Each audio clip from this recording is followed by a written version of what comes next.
Good afternoon. Thank you for this invitation. Of course, it's an honor to me to participate in this seminar and listen to the industry.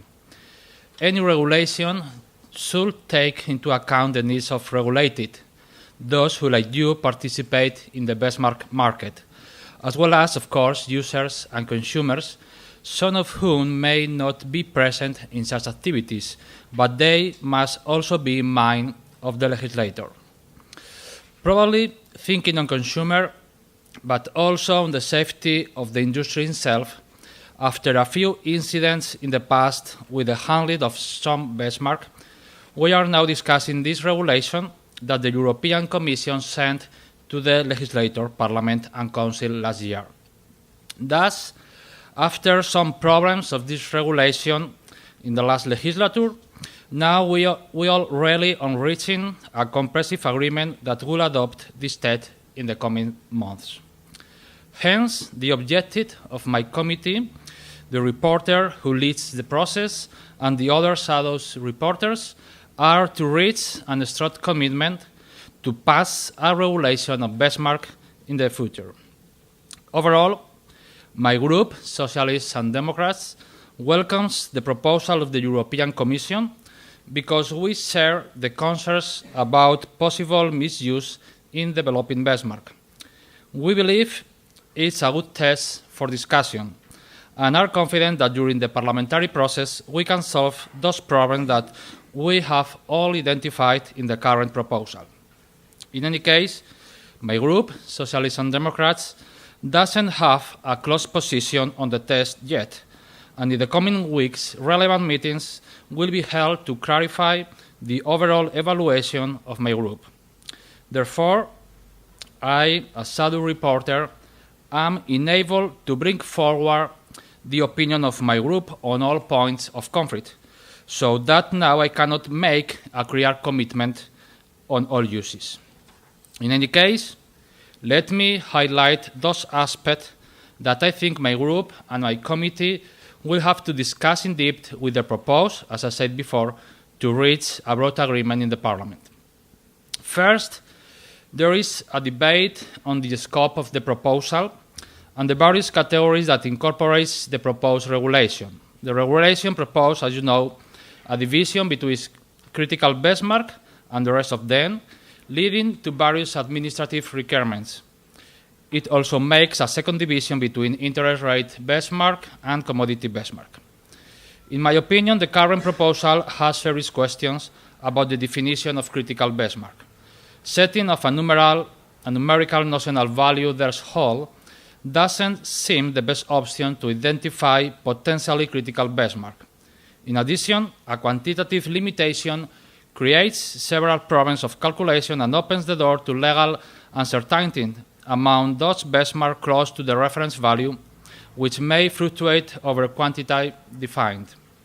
Here, there is a broad debate that could lead to a definition of critical benchmark based on their impact on the financial stability, in line with the European Central Bank's assessment of the proposal from the Commission has opened.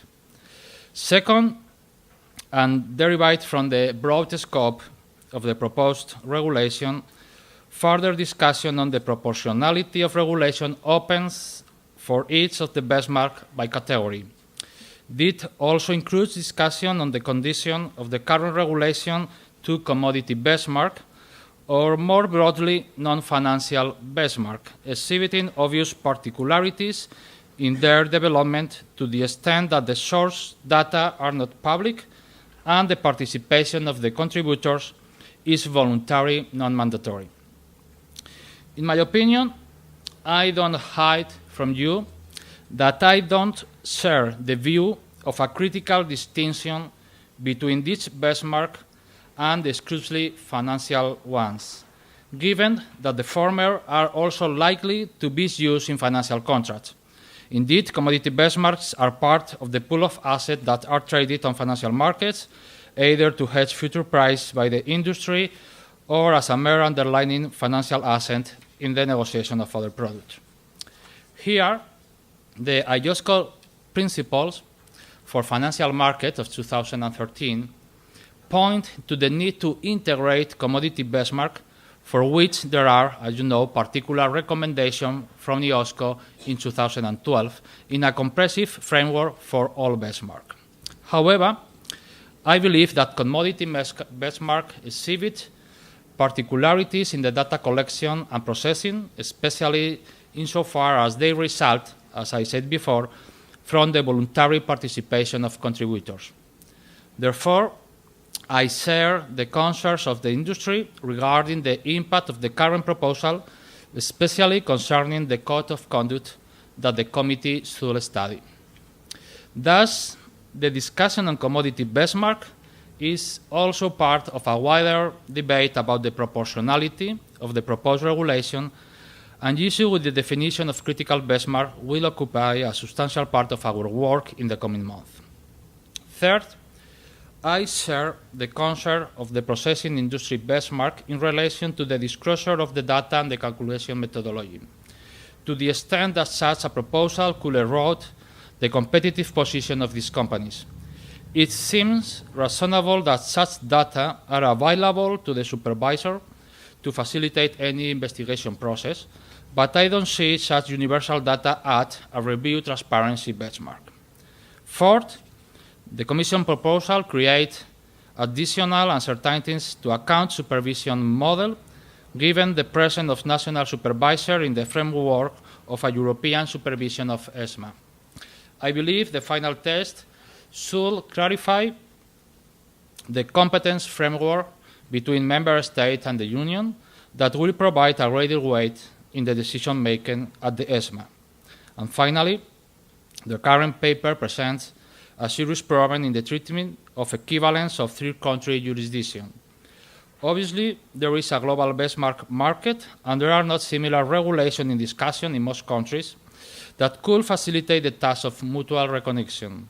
Here, I share, again, the concern of the industry about the possibility that the current proposal could build higher barriers to use the benchmark created in other jurisdictions. I think this option is not part of the possible set of solutions, and I hope we reach an agreement on the basis of an independent accreditation following the principle of IOSCO in the short term, with some equivalence regimes to the future. Finally, I conclude this brief intervention and stressing the need for a simple and transparent regulation to improve the credibility of the financial benchmark and reduce the financial volatility without substantial additional cost for consumers. I think there will be a broad agreement that allows committee terms a quick negotiation with the Council and with the Commission in trilogues, that this viable new regulation in the first half of the next year will be achieved. Thank you very much.